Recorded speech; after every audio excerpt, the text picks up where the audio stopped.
Well, you've seen his expert analysis on Special Report every night. In addition to being a commentator and syndicated columnist, Charles Krauthammer is a physician. He's worked for the Carter administration and is a Pulitzer Prize-winning writer. His very new book is called Things That Matter. It's a collection of his writings about his vast life experience. I sat down with Charles, who, by the way, is a great guy in person, to get his take on the current administration. Here's what he said. So you came to Washington during the Carter years. You watched the Carter presidency carefully. How would you compare that presidency to the current presidency? Well, the Carter presidency was a failure, and the people rendered a verdict on that. But he did have certain achievements. One of them was the Camp David peace accords. And what people don't remember is that the Soviet invasion of Afghanistan, Christmas 1979, was a turning point for Carter.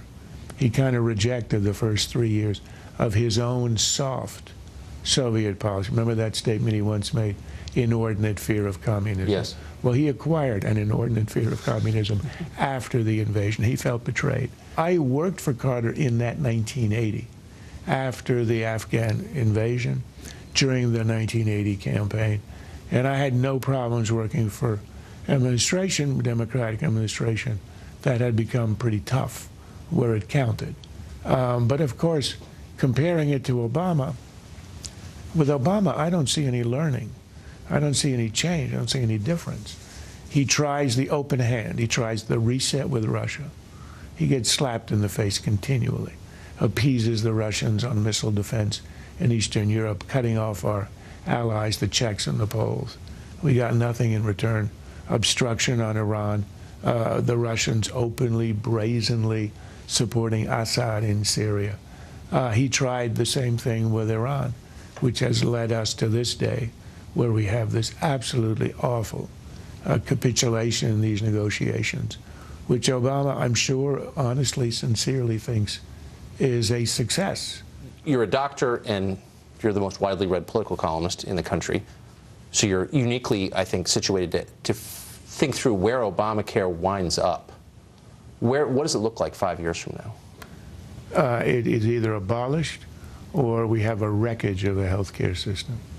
The arrogance with which these experts march into Washington, write a 2,000-page bill of Sisyphean complexity, 20,000 pages of regulation, affecting every aspect of medicine, which I know, I was in it, is one of the densest, most complex ecosystems of social interaction you can invent.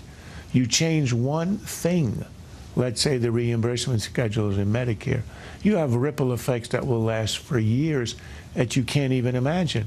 And they are changing 1,000 things. They're changing everything at once.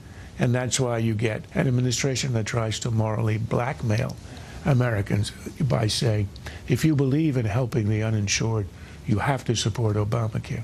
Well, we have now discovered that over the last several months, for every one person who's acquired insurance through Obamacare, 50 have lost their insurance.